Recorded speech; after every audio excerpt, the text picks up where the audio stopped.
नमस्कार, हमारा मध्य प्रदेश में आपका बहुत बहुत स्वागत। मैं हूं प्रियंका। सबसे पहले बात करते हैं हेडलाइंस की।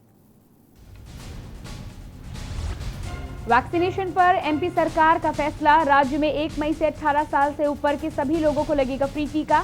4 जिलों में ऑक्सीजन का प्लांट भी शुरू। एमपी में शादियां कलेक्टर लेंगे निर्णय। सीएम शिवराज ने कहा यह आपातकाल है, प्रशासन अनुमति लेकर सीमित संख्या में करे वैवाहिक कार्यक्रम। एमपी में बस के किराए में 25% की बढ़ोतरी। 1.25 रुपए प्रति किलोमीटर की दर से तय। लग्जरी बसों में 25 से 75% का किराया बढ़ा। मुस्लिम धर्मावलंबियों के लिए बड़ी खबर। लगातार दूसरे साल भी हज यात्रा मुश्किल। सऊदी सरकार ने लगाई 20 देशों के प्रवेश पर पाबंदी। एमपी में चाहिए एक्स्ट्रा ऑक्सीजन। सामान्य बेड पर 4030 मरीज, 4 गुना से ज्यादा 19,000 मरीज। सरकार ने माना गांवों में फैल रहा है संक्रमण। शहरों के बाहर बने 19,000 क्वारंटीन सेंटर। मंत्री सारंग बोले ग्रामीणों की सहमति से लगाएंगे कोरोना कर्फ्यू। आप देख रहे हैं के न्यूज, खबरों का सारथी।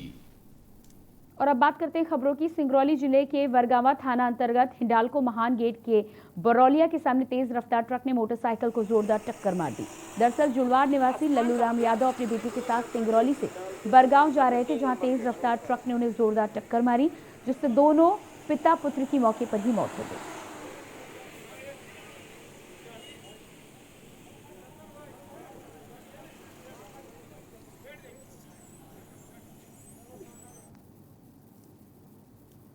देश भर में कोरोना की बढ़ती हुई रफ्तार को देखकर सभी परेशान हैं। कोरोना की बढ़ती हुई रफ्तार के कारण सबसे ज्यादा हालत खराब उन मजदूरों की है जो काम धंधा करने के लिए बाहर गए थे। मध्य प्रदेश के दतिया बॉर्डर पर गुजरात से आए मजदूरों को प्रशासन के आला अधिकारियों ने रोक लिया है। मजदूर मध्य प्रदेश के भिंड जिले के तहसील लाहार पहुंचना चाहते थे, लेकिन इनकी गुहार को किसी ने नहीं सुना। मजदूरों का कहना है कि हम लोग परेशान हो चुके हैं। दतिया मध्य प्रदेश के बॉर्डर पर उन्हें जबरन रोका गया है। गुजरात से चलकर जब आए तो किसी ने भी रोका नहीं। बहरहाल मजदूरों के हाल बेहाल हैं और वह सकुशल अपनी घर वापसी चाहते हैं।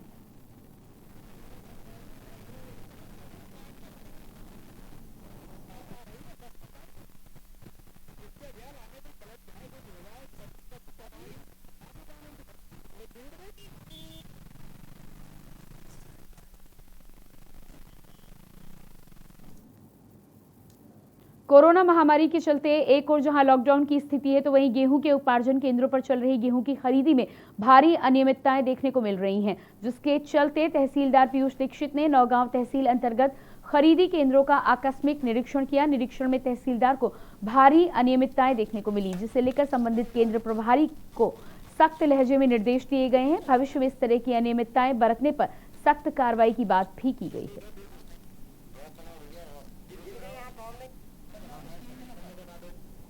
निरीक्षण किया गया है, क्या कैसी व्यवस्थाएं देखने में आई हैं? आज मेरे द्वारा महू सहानिया, महेवा, लुगासी और लोहेरापुरवा खरीदी केंद्रों का निरीक्षण किया गया है और वहां पर किसान भी उपस्थित थे और खरीदी होती हुई पाई गई। सर, बूथ क्रमांक जो खरीदी केंद्र क्रमांक 6 है, उसमें भारी अनियमितताएं देखने में आई हैं, उस पर किस प्रकार की कार्रवाई की जा रही है? हाँ, वहाँ पे जब हमने अनाज दिखवाया जो है तो देखा गया कि वो नॉन इफेक्टिव है।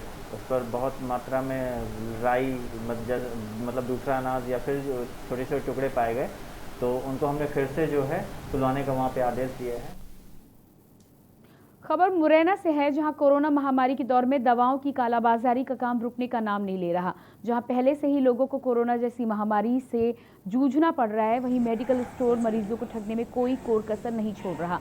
एक ऐसा ही मामला मुरैना से सामने आया है, जहां कोरोना से ग्रसित मरीज मेडिकल स्टोर पर दवा लेने आया, उसे एमआरपी से ज्यादा रेट पर दवा बेची गई। पीड़ित ने बताया कि मेडिकल स्टोर के चक्कर काट रहा हूं, लेकिन मेडिकल वाले ने मुझे दवा नहीं दी और फिर जब दवा लेने गया तो उसने दवाई की एमआरपी की जगह फर्जी चिट चिपकाकर मुझे एमआरपी से ज्यादा दाम पर दवा बेची है। कोरोना से ग्रसित हो गया हूं और मेरे पिताजी भी कोरोना से ग्रसित है और अस्पताल में पड़े हुए हैं, तो मैं कल 680 रुपया का ये कोरोना की टेबलेट लेके आया था शंकर मेडिकल वाले से, और आज फिर मैं गया था तो वो मना कर रहा था। कल पूरे दिन तो दी नहीं उसने और आज सुबह से मेरे को घुमा रहा है और फिर मेरे से कहा कि आप टेबलेट तो सुबह खा के दूंगा, किसी को बताना मत। तो भाई कितने की दी है ये? ये 680 की मेरे को दी, और वो भी काली पॉलीथिन में पैक करके बोले किसी को दिखाना मत, बताना मत, ये तो बिल्कुल आप ले लो। उस पर पर्ची चिपका के दिए। पर्ची चिपका दी है। ऊपर रेट में जो एक्चुअल रेट है उसको स्केल पेन से हटा के नहीं, और ऊपर फर्जी पर्ची चिपका दी है। इसमें ये जनता के साथ में खिलवाड़ा, गरीब आदमी जनता के साथ में, मरीज के साथ में बहुत बड़ा खिलवाड़ा हो रहा है। धार जिले के सादलपुर थाना अंतर्गत ग्राम खड़ी में पुलिस को बड़ी सफलता मिली। सादलपुर पुलिस को मुखबिर से सूचना मिली कि ग्राम बिलोदा खड़ी निवासी जीवन नामक व्यक्ति के घर पर बड़ी मात्रा में अवैध शराब रखी हुई है, जिस पर कार्रवाई करते हुए पुलिस ने जीवन के घर से 240 पेटी देशी शराब और अंग्रेजी शराब की 14 पेटी जब्त की हैं। शराब के साथ महिंद्रा पिकअप वाहन भी जब्त किया गया। साथ ही पुलिस ने मौके पर आरोपियों को भी गिरफ्तार किया है। जानकारी के मुताबिक जब्त की गई शराब की कीमत 11 लाख रुपए बताई जा रही है। सर, आज सादलपुर पुलिस द्वारा अवैध शराब को लेकर एक बड़ी कार्रवाई की गई थी, पूरा मामला क्या है? आज मुखबिर के जरिए सूचना मिली थी कि धार की सीमा के पास में खड़ी गांव है जो थाना सादलपुर में पड़ता है। यहाँ पे कुछ स्मगलर अवैध रूप से शराब को छुपा के रखते हैं और उसको तस्करी करते हैं। तो एक जीवन पिता जादू सिंह लोधा, ये काफ़ी कुख्यात स्मगलर है, थाने का रजिस्टर्ड गुंडा भी है। इसके पास अवैध शराब की भारी मात्रा में होने की सूचना पर सब इंस्पेक्टर ओम प्रकाश बड़ौनिया जिले में कोरोना संक्रमण के कारण एक दिन में 8 लोगों की मौत हुई है, जिसमें 35 और 36 साल के युवाओं को भी जान गंवानी पड़ी है। देर रात 8 बजे छतरपुर जिले में कोरोना संक्रमण के 325 नए मरीज सामने आए।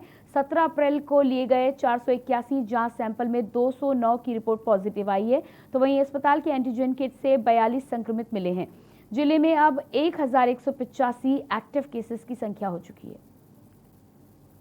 कोरोना संक्रमण को लेकर छतरपुर जिले के कुछ हालात ऐसे हैं कि एक दिन में 8 लोगों की मौत हुई है, जिसमें 35 और 36 साल के युवाओं की जान गई है। बुधवार की रात 8 बजे तक छतरपुर जिले के कोरोना संक्रमणों के 325 नए संक्रमित मरीज मिले हैं, तो वहीं 17 अप्रैल को लिए गए 481 जांच सैंपलों में से 209 की रिपोर्ट पॉजिटिव आई है। तो वहीं अस्पताल में एंटीजन किट से 42 संक्रमित मरीज मिले हैं। जिले में अब तक 1185 एक्टिव केस हो चुके हैं। तो वहीं छतरपुर विधायक आलोक चतुर्वेदी ने कोविड सेंटर बनाने के लिए निजी व्यापारिक भवन प्रशासन को भेंट किया है। तो वहीं अंचल जैन की युवा टीम ने भी जिला अस्पताल को ऑक्सीजन सिलेंडर भेंट किए हैं। छतरपुर के कलेक्ट्रेट के सभा कक्ष में प्रदेश के खनिज साधन एवं श्रम विभाग मंत्री ब्रजेंद्र सिंह ने बुधवार को कलेक्ट्रेट के सभा कक्ष में जिला आपदा प्रबंधन समिति और जिलाधिकारियों के साथ छतरपुर में जिले के कोरोना आपदा स्थिति की समीक्षा की बैठक की। उन्होंने कहा है कि ऑक्सीजन की कमी और जरूरी औषधि की उपलब्धता के लिए युद्ध स्तर तक प्रयास किए जाएंगे और कोरोना की चैन तोड़ने के लिए लोगों को जागरूक भी किया जाएगा। छतरपुर से विनोद मिश्रा की report.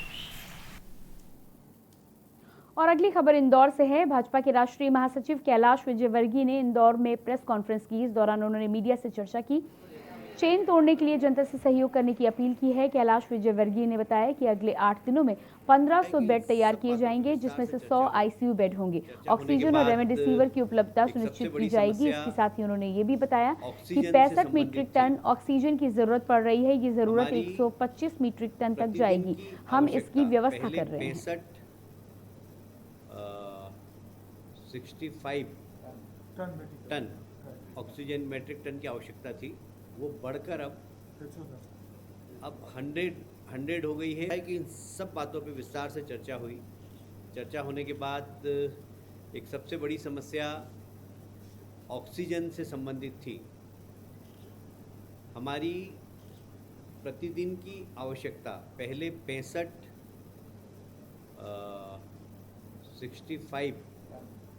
Ton oxygen metric ton की आवश्यकता थी, वो बढ़कर अब 100 हो गई है और भविष्य में 125 तक जाएगी। तो हमने उसकी तैयारी की। पहले 65 की थी, उसकी तैयारी कर ली थी, पर अब पेशेंट्स की संख्या बढ़ती जा रही है, हॉस्पिटल की डिमांड बढ़ती जा रही है, तो वो 100 तक पहुंच गई है, पर वो 125 तक जाएगी। तो हमने उसकी तैयारी भी कर ली।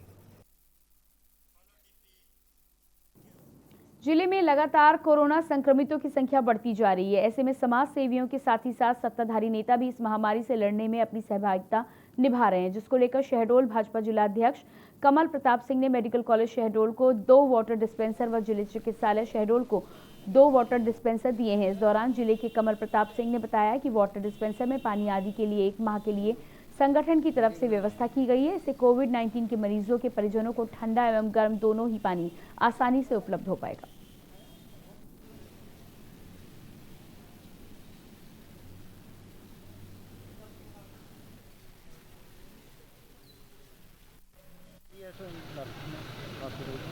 आज हम लोगों ने वाटर डिस्पेंसर दिया हुआ है, जिसमें गर्म पानी भी है, नॉर्मल पानी का भी है और ठंडे पानी का भी, मगर ज़्यादातर गर्म पानी यूज़ हो रहा है।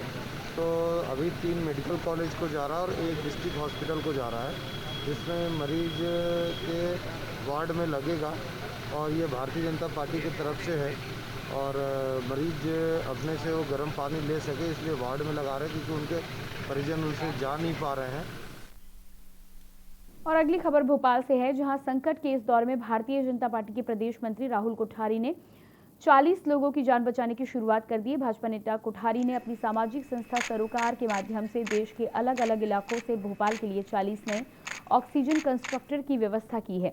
हवाई जहाज से लाए गए ये कंस्ट्रक्टर 2-3 दिन के लिए उस मरीज को दिए जाएंगे जिसे ऑक्सीजन की सख्त ज़रूरत होगी और उसे अस्पताल उपलब्ध नहीं हो पा रहा है या घर से ही स्टेबल किया जा सकता है। अस्पताल पहुंचने पर यह कंस्ट्रक्टर दूसरे मरीज को उपलब्ध कराया जाएगा। ऑक्सीजन बैंक से ये मशीन मरीज के घर पर ही उपलब्ध कराई जाएगी। मशीन बुधवार सुबह से बिना देरी किए मरीजों के घरों तक पहुंचाई जाएगी। बता दें, ऑक्सीजन बैंक का लोकार्पण भाजपा प्रदेश अध्यक्ष वीडी शर्मा ने किया। अब कोई भी व्यक्ति ऑक्सीजन बैंक के नंबर 9522122133 पर कॉल करके सुविधा का निःशुल्क लाभ ले सकता है। हमारी सरोकार संस्था के द्वारा पहले भी इस तरह के अभिनव प्रयास किए गए, लेकिन इस बार आप देख रहे हैं कि आपदा जो है इस तरह की है कि लोग एकदम पैनिक हो रहे हैं, लोग घबरा रहे हैं। तो इस पूरे पैनिक के प्रक्रिया के दौरान उनको कहीं ना कहीं महसूस होता है कि बिना ऑक्सीजन के वो मर जाएंगे। ऐसी ऑक्सीजन जनरेटर हम उनके घर पहुंचाएंगे और कम से कम 1-2 दिन का वो प्रोसीजर, जब तक उनको रिलीफ महसूस नहीं होता, वो उनके घर पे रहेगा। बाद में वो अपने आप में हॉस्पिटल शिफ्ट हो सकती हैं या रिलीफ महसूस करती हैं, उनके ऊपर है। लगातार संस्था के द्वारा प्रयास किया गया कि उनको घर पे ही रिलीफ दिया जाएगा, क्योंकि कई बार उनके जो साथ के रहते हैं, उनके अटेंडेंट रहते हैं, वो जगह जगह अस्पताल के लिए जाते हैं, दवाइयों के लिए जाते हैं, तो वहाँ भी संक्रमण फैलने का खतरा रहता है। इस सबसे भी इसमें रोकथाम मिलेगी और हमारा प्रयास रहेगा कि जो भी राजनीतिक व्यक्ति हैं उनको कहीं ना कहीं ऐसे सामाजिक सरोकारों में भी आगे आना चाहिए। जनता पार्टी के कई कार्यकर्ता अलग अलग प्रकार से मदद करने का प्रयास कर रहे हैं। आज सरोकार संस्था, जिसमें हमारे प्रदेश के मंत्री भाई राहुल कोठारी जी ने सरोकार संस्था के माध्यम से 40 ऑक्सीजन जनरेटर मशीनें, जो आज की बहुत ज़रूरत है, वो श्रीमान हमारे कलेक्टर महोदय अविनाश जी को आज यहाँ पर सौंपा है और इस संस्था के माध्यम से उन्होंने ऑक्सीजन बैंक की स्थापना की और लोगों की मदद करने का प्रयास कर रहे हैं। ऐसे अवसरों पर और भी सभी इस प्रकार के सामाजिक लोगों से और जो मदद कर सकते हैं उनसे हम लगातार इस बात की अपील कर रहे हैं कि लोग इस प्रकार की मदद करके ऐसे संकट में लोगों को बचाने का प्रयास करें। ऑक्सीजन कंसंट्रेटर मशीन है जो अपने 5 LPM का जो फ्लो है वो मेंटेन कर पाती है और इसमें जो पेशेंट हैं जो माइल्डली सिम्टोमेटिक है, ये जिनको बहुत स्ट्रॉन्ग ऑक्सीजन सपोर्ट की ज़रूरत नहीं है, उनके लिए कारगर सिद्ध होती है। ये सरोकार संस्था के द्वारा एक बहुत ही अभिनव और एक बहुत ही अच्छा प्रयास किया जा रहा है, जिसमें कि लोगों को घर से आने की आवश्यकता नहीं होगी। रादर ऐसे जो व्यक्ति होंगे जिनका ऑक्सीजन सैचुरेशन थोड़ा सा कम है, उनको घर पे ही ये मशीन उपलब्ध करा के ये इंश्योर किया जा सकेगा कि उनको हॉस्पिटल आने की आवश्यकता। प्रदेश में कोरोना संक्रमण की रोकथाम और कोविड-19 संक्रमित मरीजों को बेहतर से बेहतर इलाज उपलब्ध करवाने के लिए राज्य शासन हर संभव प्रयास कर रहा है। इसके अंतर्गत ऑक्सीजन की कमी को दूर करने के लिए प्रदेश के लगभग सभी जिलों के जिला अस्पतालों में नए ऑक्सीजन प्लांट की स्थापना के साथ एयर सेपरेशन यूनिट की स्थापना और ऑक्सीजन प्रदाय की व्यवस्था भी की जा रही है। भारत सरकार द्वारा मध्य प्रदेश के लिए 8 ऑक्सीजन प्लांट स्वीकृत किए गए हैं, जिसमें खंडवा को शामिल किया गया है। आपको बता दें कि खंडवा में ऑक्सीजन प्लांट शुरू हो चुका है।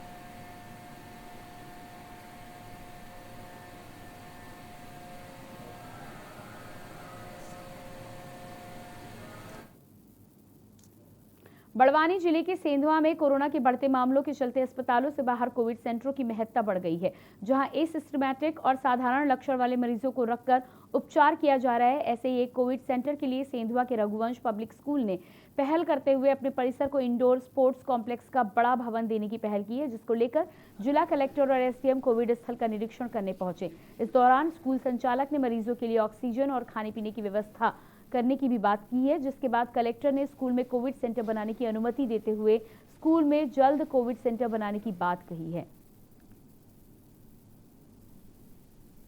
और अभी चूंकि मैं इसमें रघुवंश जो पब्लिक स्कूल है यहाँ पे, इसमें मैं आया हूँ। एक बहुत बढ़िया स्कूल में इसमें जो हॉल है, इसको कोविड सेंटर बनाने के लिए यहाँ के जो संचालक लोगों से बात हुई है और ये मुझे लगता है उन्होंने अपनी स्वेच्छा से ये बहुत कुछ योगदान करना चाहते हैं। शायद सेंधवा में ये सबसे अच्छा एक कोविड सेंटर बनेगा और उसका हम लोग जल्दी से चालू करवा रहे हैं। सर, डोनर आगे आ रहे हैं, लोग ऑक्सीजन कंसंट्रेटर देना चाहते हैं, कुछ अन्य चीज़ें देना। लोगों को हमने पहले ही अपील किया हुआ है, लोगों का बिल्कुल स्वागत है। लोग जब हम किसी की मदद करेंगे, किसी का जब ख्याल रखेंगे तो ऊपर वाला भी हमारा ख्याल रखेगा। हम लोग दूसरों की मदद करेंगे, दूसरों को इलाज करेंगे तो कोई भी हमारी मदद करेगा। और बुलेटिन में फिलहाल रुकेंगे एक छोटे से ब्रेक के लिए और ब्रेक के बाद आप देखिए खबरें ताबड़तोड़।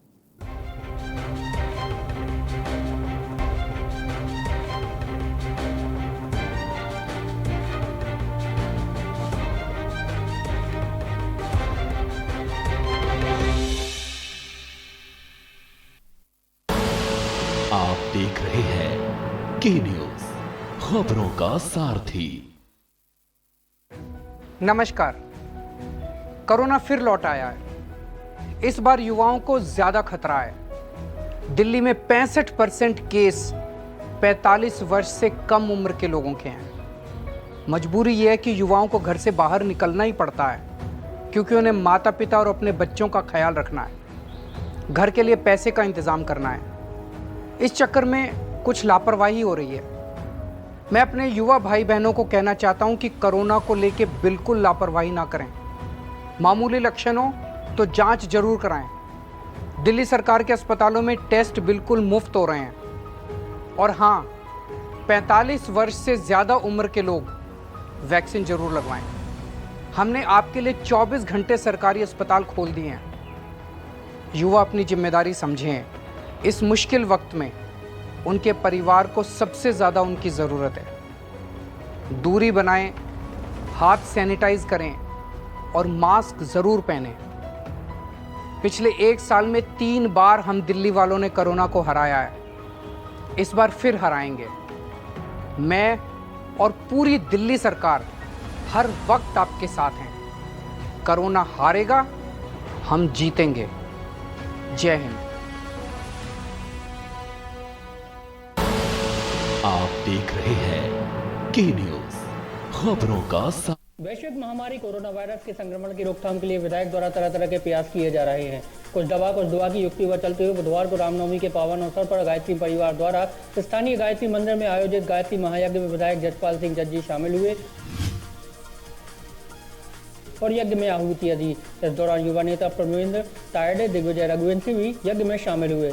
यज्ञाचार्य पंडित अवध बिहारी दुबे द्वारा विभिन्न मंत्रोच्चार के साथ पूर्ण आहुति दी गई। महायज्ञ समापन के दौरान दीप जलाकर दीप महायज्ञ का अनुष्ठान भी श्रद्धापूर्वक किया गया। आज के दिन से शुभ अवसर मुझे नहीं लग रहा था कोई और हो सकता है। हमने आज हवन यज्ञ के इसी उद्देश्य को लेकर कि प्रभु इस दुनिया पे जो ये महामारी का संकट है उससे दुनिया को उबारें, और उसमें हमने महामृत्युंजय जाप के साथ आहुतियाँ दी।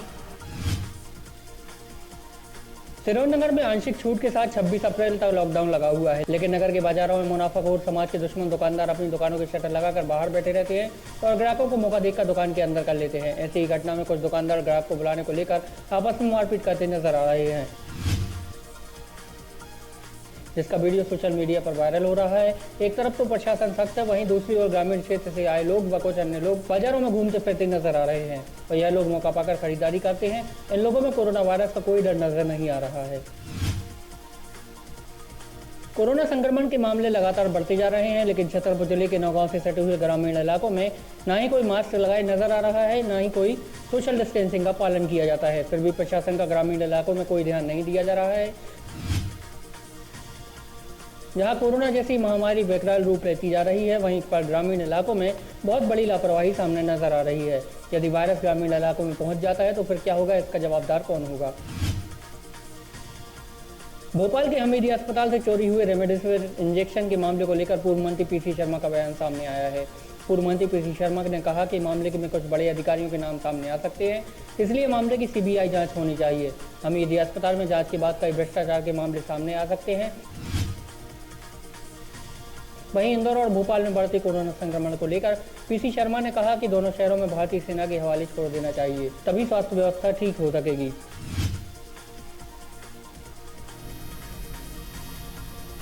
देखिए क्या है कि प्रशासन और सरकार इनकी समझ में नहीं आ रहा कि करें क्या,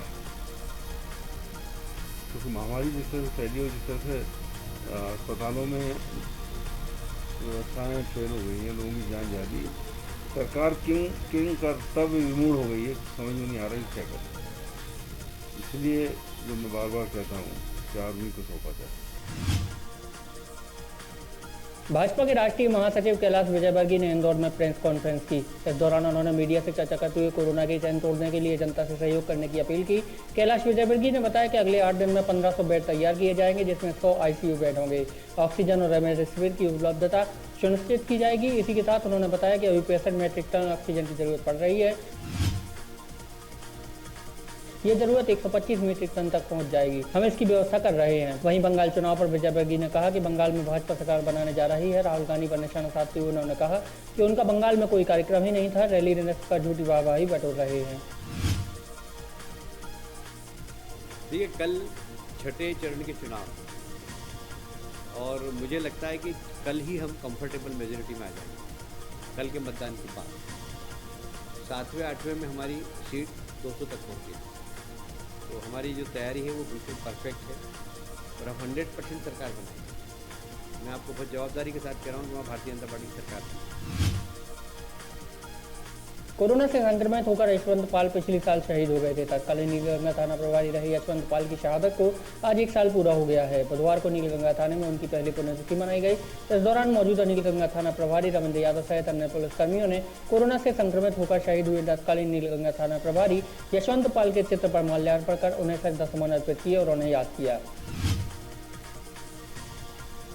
देखिए, जैसा कि सर्वविदित है, हमारे यशवंत पाल साहब जो तत्कालीन थाना प्रभारी नीलगंगा थे, उनके द्वारा जो है कोरोना काल में सतत रूप से अपने कर्तव्यों का निष्पादन करते हुए जो है वो उससे संक्रमित हुए थे और इलाज के दौरान उनकी मृत्यु थी, जिन्हें जो है सरकार द्वारा शहीद का भी दर्जा दिया गया। आज उसकी उनकी प्रथम पुण्यतिथि थी और आज हम लोगों ने उनकी प्रथम पुण्यतिथि को ही याद करने के लिए पुलिस ने ट्रिपल मर्डर के आरोपी को गिरफ्तार कर लिया है। पुलिस ने रातमाटी गांव के पास से उसे हिरासत में लिया है। काम धंधे को लेकर पिता से विवाद हुआ था। आरोपी की पड़ोसियों से भी अनबन चल रही थी। आरोपी को 6 घंटे के भीतर हिरासत में ले लिया गया है। कल आरोपी संधू पारधे ने रॉड मारकर पिता और 2 पड़ोसियों की हत्या कर दी थी। कोरोना संक्रमण से जिन पुलिसकर्मियों की मृत्यु हुई है उन्हें छतरपुर के छत्रसाल चौक पर श्रद्धांजलि दी गई। वहीं कलेक्टर शीलन सिंह ने हरी झंडी दिखाकर होम डिलीवरी के लिए 3 वाहन चालू कराए हैं। फल सब्जी वाहन, किराना वाहन, काला चाय वाहन। इसी के साथ पुलिस अधीक्षक सचिन शर्मा ने छतरपुर के छत्रसाल चौक पर कोरोना कंट्रोल रूम का भी शुभारंभ किया और लोगों से अपील की कि कल से हर दुकानें बंद रहेंगी, केवल होम डिलीवरी पर ही सामग्री उपलब्ध हो सकेगी और गांव की सीमाओं को भी सील कर दिया गया है। अब आवागमन बंद रहेगा।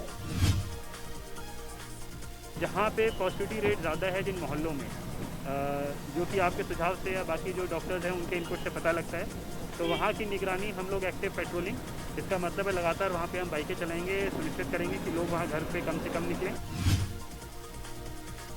कोरोना संक्रमण से बचाव को लेकर अब स्थानीय प्रशासन शहर के साथ साथ ग्रामीण क्षेत्रों में भी जनजागृति रैली निकालकर लोगों को जागरूक कर रहा है। सीहोर जिले सहित आष्टा विभाग में रोजाना जिस तरह से संक्रमित मरीजों की संख्या बढ़ती जा रही है, उसने आम जनजीवन को सख्ती में डाल दिया है। जिले स्तर पर जहां वायरस की चेन तोड़ने के हर संभव प्रयास किए जा रहे हैं, वहीं संक्रमित मरीजों के लिए हर संभव सुविधाएं मुहैया कराई जा रही है।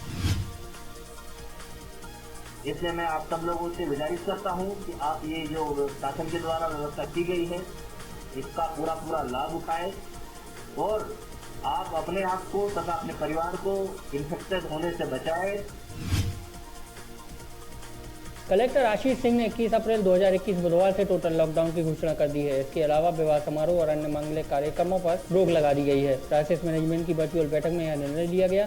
उज्जैन में बुधवार से जो भी सड़कों पर दिखेगा उसके खिलाफ सख्त कार्रवाई की जाएगी।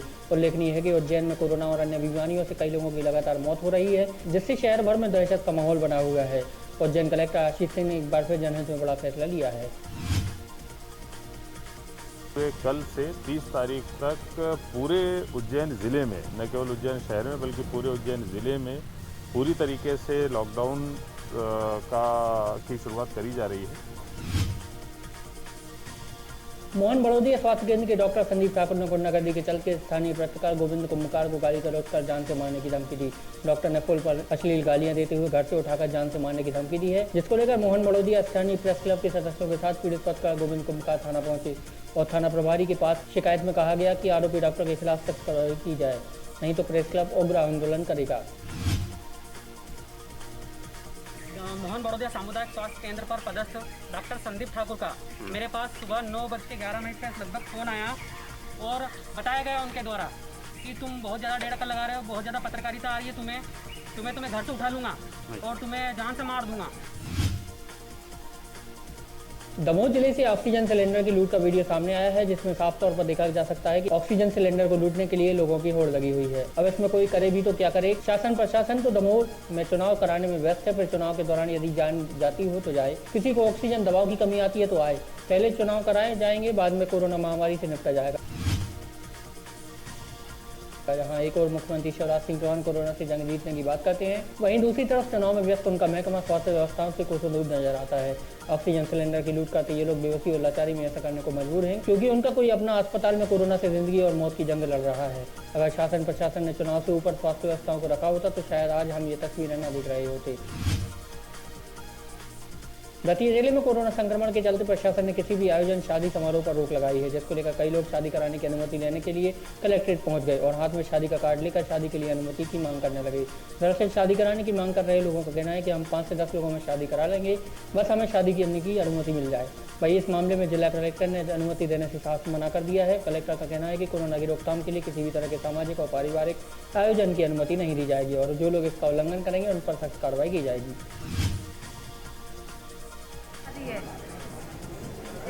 से और हम 10 आदमियों में करना चाहते हैं, तो उसकी अनुमति लेने आए थे, वो मिल नहीं रही है, फिर कैसे शादी की जाए। इसलिए ऐसे तमाम सामाजिक, सांस्कृतिक, पारिवारिक समारोह टाले जाएं और उसको करने की अनुमति हम नहीं देंगे। रतलाम में कोरोना महामारी के बढ़ते प्रकोप एवं ऑक्सीजन की समस्या को दूर करने के लिए चैतन्य कश्यप फाउंडेशन द्वारा मेडिकल कॉलेज में ऑक्सीजन कंसंट्रेटर प्लांट स्थापित किया जाएगा। 1 करोड़ रुपए से ज्यादा की लागत वाले इस प्लांट की क्षमता 57 मीटर क्यूब होगी। संभागायुक्त संदीप यादव ने फाउंडेशन को प्लांट स्थापना की अनुमति तत्काल दे दी है। कलेक्टर गोपाल चंद्र डाड ने संभागायुक्त की अनुमति वाला पत्र फाउंडेशन अध्यक्ष एवं विधायक चैतन्य कश्यप को सौंपा है। इस दौरान एसपी गौरव तिवारी एवं मेडिकल कॉलेज के डीन डॉक्टर जितेंद्र गुप्ता उपस्थित रहे। तो मैंने निश्चय करा कि मेरे फाउंडेशन और परिवार की ओर से यह प्लांट मेडिकल कॉलेज में स्थापित किया जाए और संभागायुक्त जो इसके अध्यक्ष भी है उनसे मैंने परमिशन मांगी, आज परमिशन मिल चुकी है। चैत्र नवरात्र के नवमी के दिन आज मध्य प्रदेश के दतिया में देवी मंदिरों पर सन्नाटा पसरा रहा। विश्व प्रसिद्ध देवी तांत्रिक शक्ति पीठ मां पीताम्बरा मंदिर के कपाट भी देवी भक्तों के लिए बंद रहे। दतिया नगर की कुलदेवी मां विजय काली मंदिर में भी इस दौरान पुलिस का कड़ा पहरा रहा। कोरोना वायरस की बढ़ती हुई रफ्तार को नियंत्रित करने के लिए दतिया में कोरोना कर्फ्यू लगा हुआ है। यही कारण है कि देवी भक्तों ने आज अपने घरों में ही नवरात्रि के आखिरी दिन नवमी की पूजा अर्चना की। देवी मंदिर पुलिस के पहरे में रहे। भक्तों का आना तो जिस दिन से लॉकडाउन लगा है तभी से बंद है। जब से नवदुर्गा स्टार्ट हुई है तभी से ये बैरिकेडिंग व्यवस्था की गई है, यहाँ पे किसी को अलाउ नहीं है।